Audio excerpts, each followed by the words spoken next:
Hello बच्चों, मैं doctor Sunita Nandal कक्षा 10th के लिए पद्य भाग में सूरदास के पद लेकर आई हूँ। आज उसके सूरदास के पद के प्रश्नोत्तर हम अभ्यास के कर चुके हैं। आज करेंगे अति लघुतरात्मक और बहु विकल्पीय प्रश्नोत्तर करेंगे। व्याख्या और प्रश्नोत्तर करने के बाद बचता क्या इसमें कुछ भी नहीं। केवल एक रीडिंग लेनी है और उस रीडिंग में ही देखिए आपको सब कुछ याद होगा। सूरदास के उपास्य देव कौन थे? उपास्य मतलब जिसकी उपासना करते हैं, पूजा करते हैं। सूरदास कृष्ण की पूजा करते थे। गोपियों ने किसके प्रति अपना प्रेम भाव प्रकट किया है? कृष्ण के प्रति। किसके प्रति? कृष्ण के प्रति। उपास्य देव कौन थे? कृष्ण थे। धार बही का मतलब क्या है? धार बही का अर्थ निर्गुण ईश्वर की भक्ति धारा।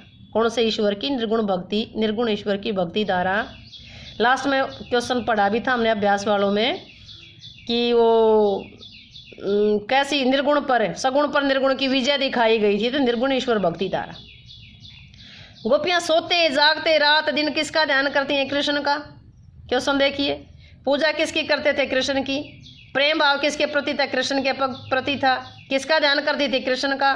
व्याधि किसको कहा है? सूतो व्याधि हमको ले आए। व्याधि मीन व्याधि, व्याधि मीन बीमारी, बीमारी रोग। व्याधि योग साधना को कहा। किसको कहा था? तुम उद्धव ऐसी बीमारी ले आया जो कभी ना देखी ना सुनी ना कभी भोगी। मधुकर, मधुकर किसके लिए आया है? मधुकर उद्धव के लिए आया है। मधुकर उद्धव के लिए आया है। सोते जागते सपने में रात दिन गोपियां क्या रट रही थी? कृष्ण कृष्ण की रट लगा रही थी। किसकी रट? श्री कृष्ण कृष्ण की। हमारे हरि हारिल की लकड़ी किसने किसको कहा? गोपियों ने उद्धव को कहा। हरि किसको कहा? कृष्ण को कहा। हारिल पक्षी की लकड़ी के समान कौन था? कृष्ण था। किसके लिए? गोपियों के लिए। गोपियों ने किसको कही ये बात? उद्धव को कही। किसकी उपासना करते थे? कृष्ण की। प्रेम भाव किसके प्रति था? कृष्ण के प्रति। धार बही का मतलब क्या था? कैसी धार? निर्गुण ईश्वर की भक्ति की धारा। सोते जागते किसका नाम रटती थी? कृष्ण का। व्याधि का मतलब क्या था? व्याधि, व्याधि का मतलब क्या था? बीमारी। बीमारी किसको कहा था? योग साधना को। मधुकर कौन था? उद्धव था। सोते जागते क्या रट रही थी? कृष्ण कृष्ण रट रही थी। यहाँ भी आया था किसका ध्यान करते थे? कृष्ण का। किसकी रट लगी रहती थी? कृष्ण की। हमारे हरि हारिल की लकड़ी ने किसने किसको कहा है? ये शब्द गोपियों ने उद्धव को कहे। अब बहुविकल्पीय प्रश्नोत्तर में आते हैं। सूरदास की रचना कौन सी है? सूर सागर। ध्यान दें, सूरदास की रचना है सूर सागर। श्री कृष्ण का मित्र कौन? मित्र सुदामा था। लेकिन यहाँ पद के अनुसार जो सूरदास के पद है उसमें कौन आया था? उनका संदेश लेकर मित्र कौन मित्र आया था? उद्धव आया था। जो गोपियों को योग का संदेश देता था कौन आया था? उद्धव आया था। उद्धव को बड़भागी किसने कहा है? गोपियों को। उद्धव को बड़भागी कहने में कौन सा भाव है? व्यंग्य का। पहले उसमें ही आया था ना, व्यंग्य का भाव है। प्रीति नदी किसके लिए आया है? कृष्ण के लिए। किसके लिए आया है? कृष्ण के लिए आया है कि उद्धव तो तुमने तो प्रेम रूपी नदी में भी कभी पैर नहीं डुबोया। प्रेम रूपी नदी कृष्ण को कहा है। प्रथम पद कौन सा था? उद्धव तुम होती बड़भागी में अपने आप को सूरदास अबला हमें बोली। तो भोली और अबला कौन समझती हैं? गोपियां समझती हैं, अपने आप को समझती हैं। गुड़ चाटी जो पागी। गुड़ का मतलब है गुड़। मन की मन ही मांझ रही। मन की मन ही मांझ रही है। मन मांझ का मतलब बीच में। मन की बात मन में ही रह गई। कौन कहती हैं? गोपियां कहती हैं। किसको कहती हैं? उद्धव को कहती हैं।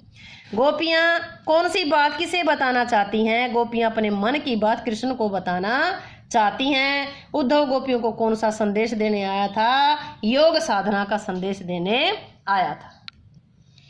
गोपियां क्या नहीं सुनना चाहती थी? योग संदेश। योग संदेश कौन लेकर आया था? उद्धव लेकर आया था। किसका लेकर आया था? योग संदेश लेकर आया था कृष्ण का। गोपियों ने हरि, यानी हरि का मतलब कौन है? श्री कृष्ण। उसकी तुलना किससे की थी? हारिल पक्षी से की थी। गोपियों का मन चुराकर कौन ले गया? कृष्ण ले गया।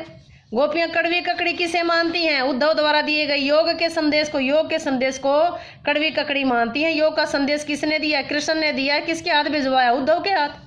मन चक्री से क्या तात्पर्य है? मन चक्री, चक्री के समान चंचल घूमने वाला था। मन की अस्थिरता। गोपियों के अनुसार किसने राजनीति की शिक्षा प्राप्त कर ली? कृष्ण ने। कृष्ण ने क्या सीख ली? राजनीति सीख ली।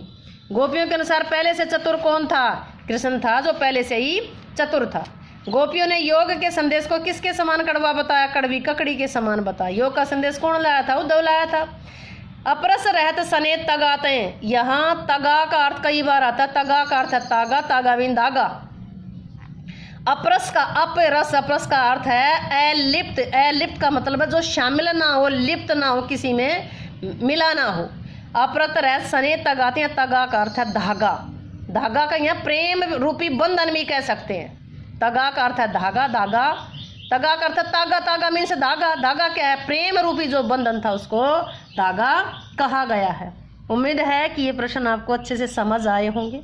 वीडियो अच्छी लगी हो तो लाइक करें, शेयर करें, चैनल को सब्सक्राइब करना ना भूलें।